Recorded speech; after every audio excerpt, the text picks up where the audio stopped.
Bonjour chers amis boursicotteurs, j'espère que vous allez bien. La semaine dernière, on se demandait si nous étions sur le point d'entrer en correction 2.0 en bourse. Aujourd'hui, on peut dire qu'un deuxième mouvement à la baisse affectant directement le Nasdaq et les autres entreprises technologiques semble s'amorcer.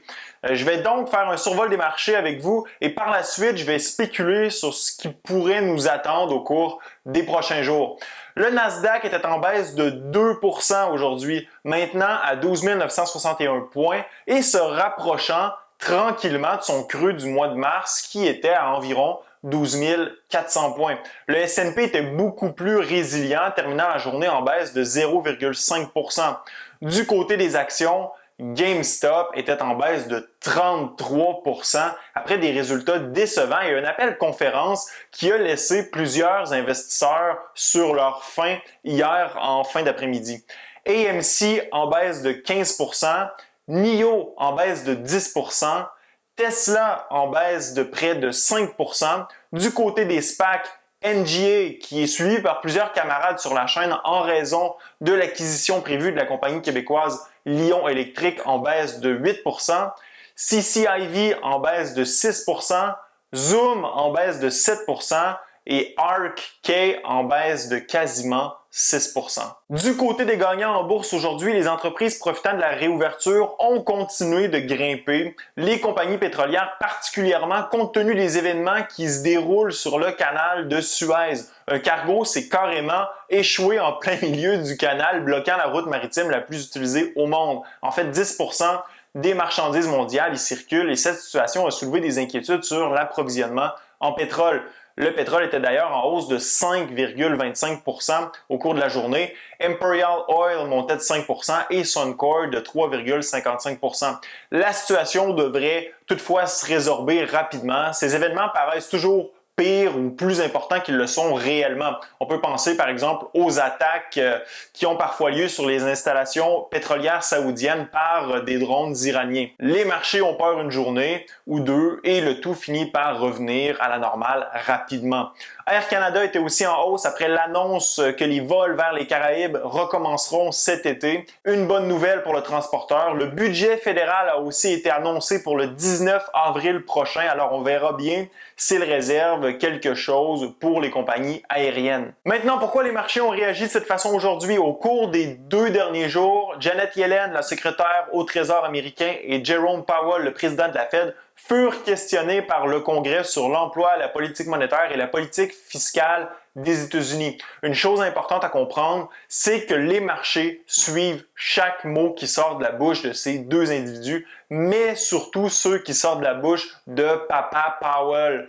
Pourquoi? Parce qu'il commande la presse à monnaie et d'un simple clic, il peut augmenter la liquidité dans l'économie et stimuler les marchés. Il faut croire que les marchés s'attendaient encore à ce que quelque chose de nouveau sorte de ces deux bouches, mais Yellen et Powell s'en sont tenus sans surprise à leur script habituel.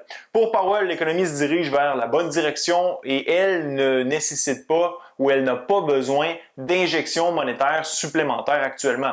C'est toujours la menace de l'inflation qui rend les marchés fébriles.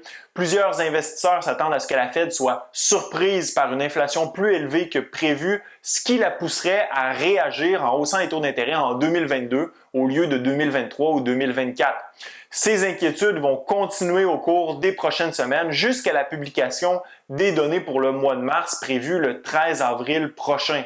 On sait déjà que l'inflation sera plus élevée probablement que la cible de 2%, mais dans quelle mesure? Difficile à dire. Jusque-là, les marchés seront certainement très volatiles.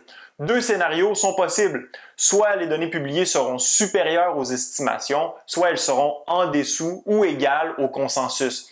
Si l'inflation est plus élevée que prévu, attendez-vous à beaucoup de volatilité en bourse. Les investisseurs vont paniquer de peur de voir le bol à punch leur être retiré et le party annulé.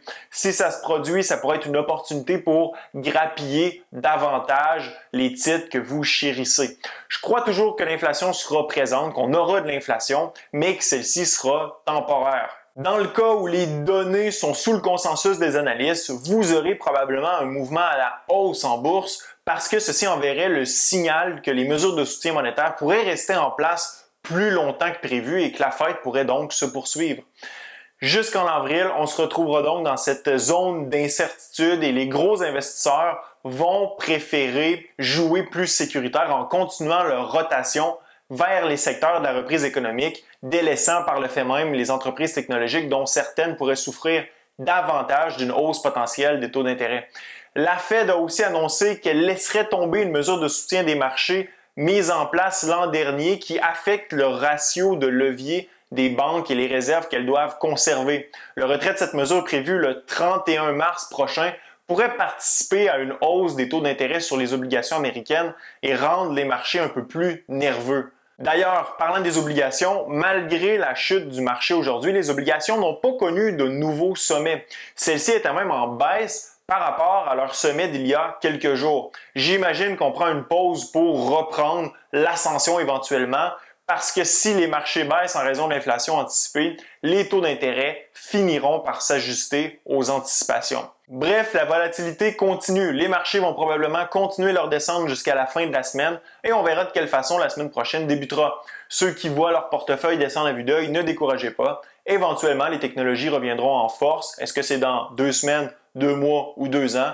Je le sais pas, mais personnellement, je n'ai pas l'intention de liquider mes positions parce que le Nasdaq retombe en correction. J'ai accumulé pas mal de liquidités au cours des 2 dernières semaines, comme je vous ai déjà mentionné, et j'attends mon opportunité pour pouvoir acheter.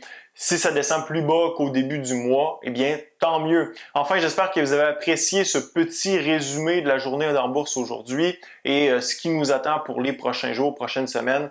Laissez-moi savoir si vous pensez que le Nasdaq descendra plus bas qu'il l'a fait au début du mois. Ce fut un plaisir d'être avec vous. À la prochaine.